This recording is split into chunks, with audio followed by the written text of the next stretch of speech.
Hello, friends. We're back again, and it's Fightful Overbooked. And I am excited to welcome you to a debut episode of a show that I think, if you don't like, well, too bad, because it's so bad, it's good.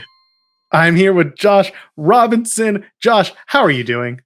I am doing fantastic. I'm ready to be here. We've been talking for a hot minute, it seems, about this, and I really couldn't think of anything else to rather do than this with you, because I feel like we just are going to be gelling real well on this kind of stuff. We have very familiar takes when it comes to wrestling, but we very much enjoy wrestling when it's so bad that we can do nothing but clown upon it until we make it good.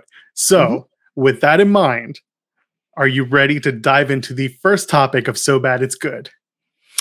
How could we not start anywhere else? Tell them where we're starting. Well, of course, in the land of WCW 2000, I mean, I think that probably says enough of where this is going. And you probably know we're going to do the cliche thing first, because there's no way you can't do this match first if you're talking about something that's so awful, truly awful. Not good. Fantastic. It's just hilariously over the top fantastic because it's so bad. And that's the premise of this show. We are starting with Judy Bagwell. I mean, technically the match is called Judy Bagwell on a pole, but there is no pole for reasons that Canyon would explain, which we'll get into in a second. So Judy Bagwell on a forklift. New Blood Rising 2000. What a show, hey? What a show. What a show.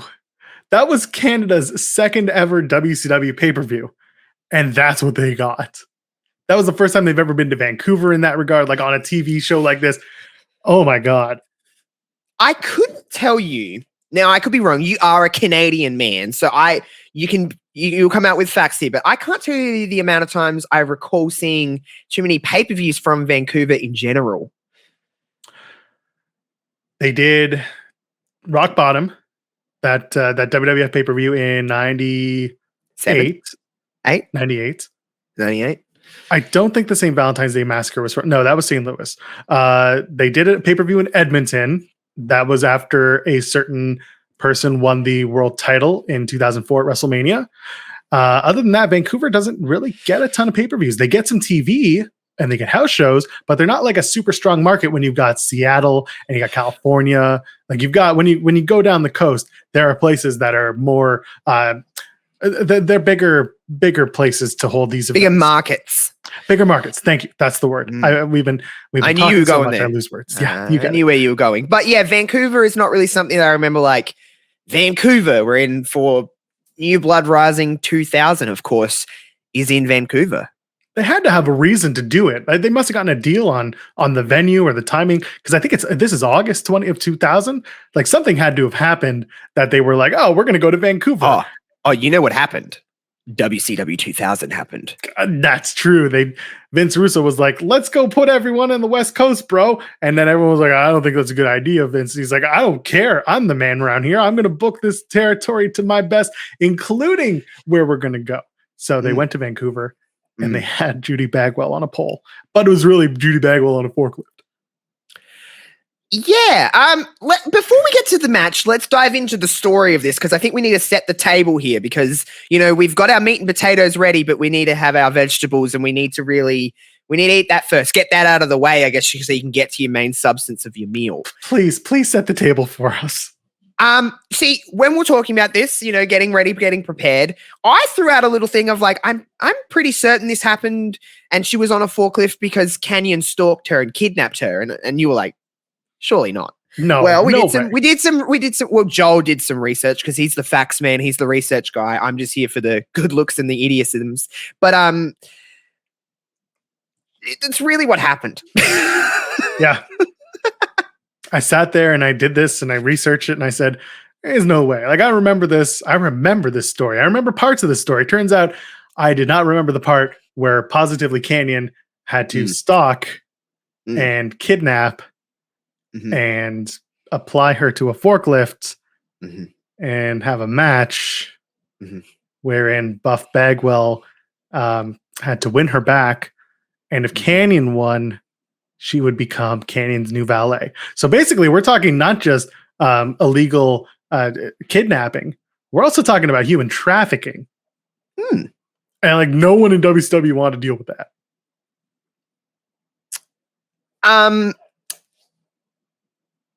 Why?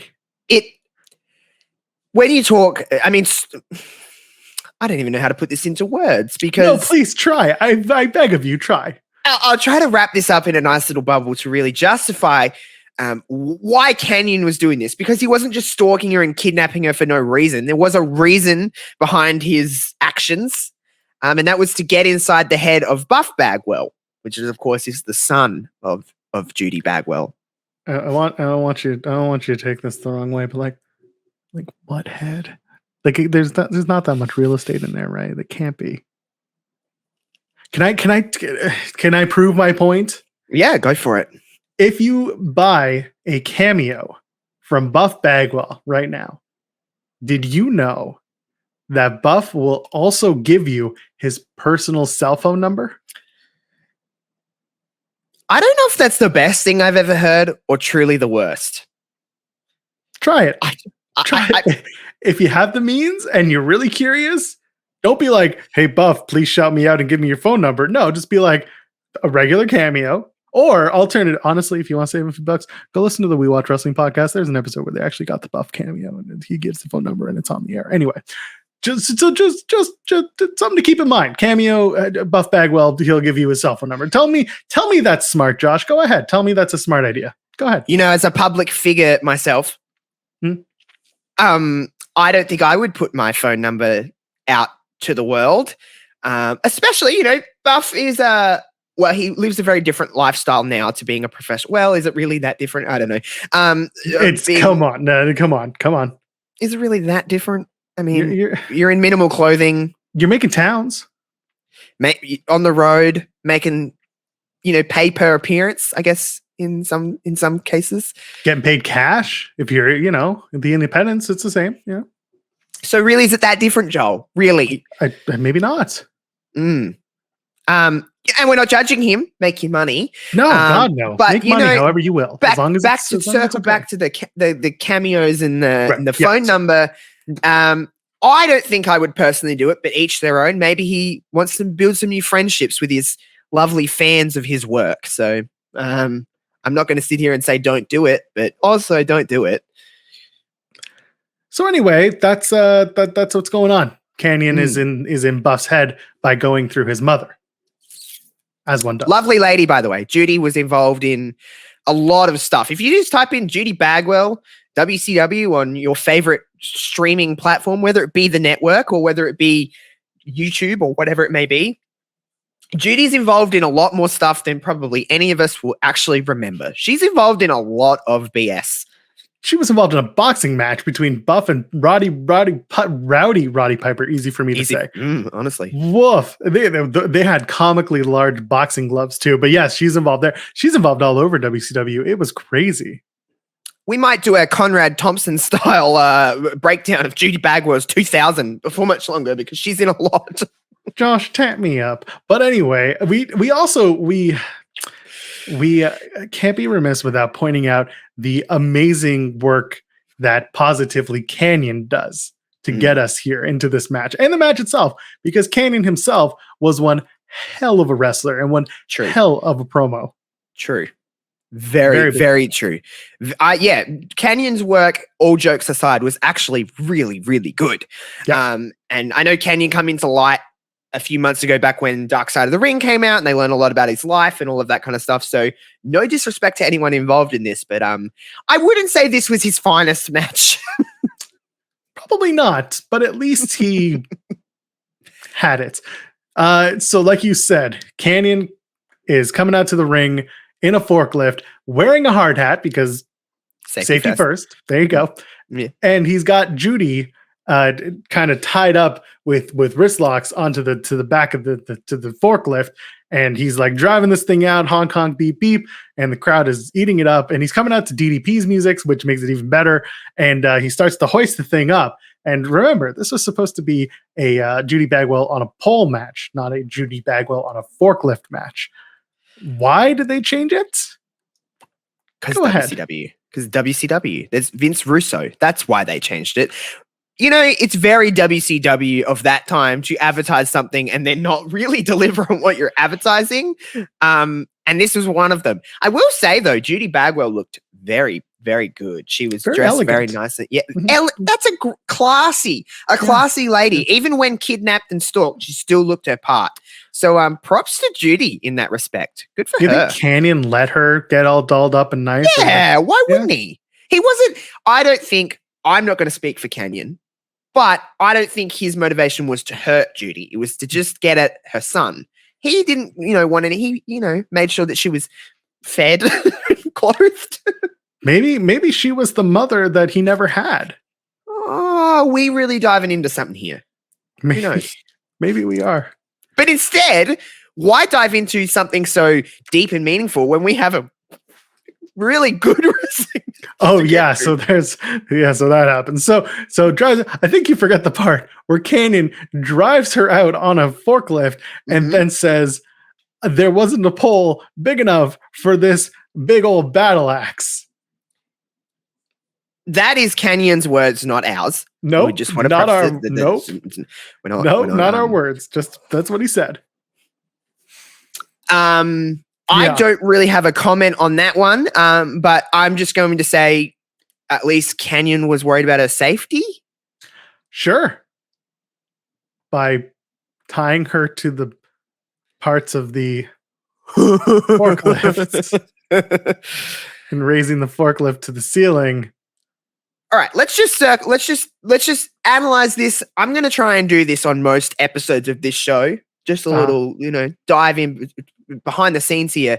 Let's try and analyze this from a wrestling perspective. If we're breaking this down, let's break this down. Or ha-has aside, from a wrestling perspective. Are we serious? Wait, hold on. I'm serious here. Let's just give me a minute. Just give me a minute. From a wrestling perspective, from a storyline only perspective. Yeah. If you were buff, right? If you were buff and your mum was on a forklift, or your mum was being stalked, or your mum was being kidnapped by an enemy, would you be pissed? Would you want to avenge your mum? Would you do anything it takes to get your mum to safety?